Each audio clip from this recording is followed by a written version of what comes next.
es en primer lugar, es que si hiciste una sesión de biodescodificación y no sanaste, no pierdas las esperanzas. Hay otra cosa.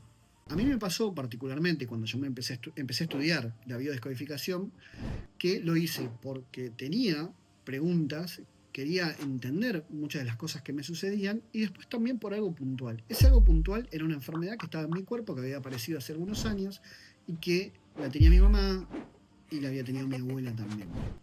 Era una enfermedad autoinmune que se llama psoriasis, una enfermedad muy conocida, donde el cuerpo empieza a hacer algunas escamas, ¿sí? Y te hace la vida muy difícil, esa es la realidad.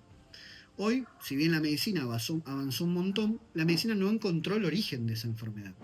¿Por qué nos pasa lo que nos pasa? Como suele pasar con la medicina, que no encuentra los orígenes puntuales. Lo que hace es ocuparse de tratar de solucionarla, que está muy bien, pero no es suficiente, porque a veces la medicación no es la mejor. Entonces uno tiene que tratar de encontrar por qué nos pasa lo que nos pasa.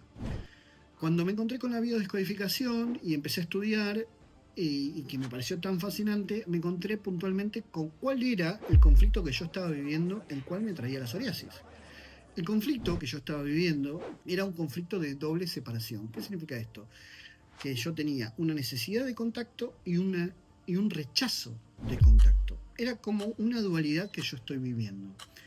Cuando yo lo empecé a pensar y lo empecé a aplicar en mi vida, me di cuenta que sí, que probablemente en función de cómo era yo, vivía muchas veces esa contradicción de a veces necesitar un contacto y a veces querer rechazarlo. Eso podía pasarme en el trabajo, podía pasar en mi vida familiar, con mi esposa, me podía pasar en cualquier lado. Ahora, esta toma de conciencia que yo vivía, porque la teoría de la biodescodificación dice que con tu neocórtex vos podés procesar esa información, entra directamente a tu inconsciente, quien es el responsable de enviarte el síntoma, y le dice, ya no es necesario porque la persona entendió lo que le sucede. Y todo esto está muy bien. Es entendible, pero la realidad fue diferente. La realidad es que yo no terminé de sanar. Entonces yo seguí en la búsqueda. Entendía el conflicto, sabía lo que me sucedía, pero no sanaba. Mi cuerpo todavía no había realmente tomado conciencia de lo que me pasaba, entonces pensé. Seguí buscando y me encontré con otra disciplina que me pareció espectacular y que sí es la realidad que me terminó de sanar. Los pensamientos que vos estás teniendo, que vos no te das cuenta que los estás teniendo.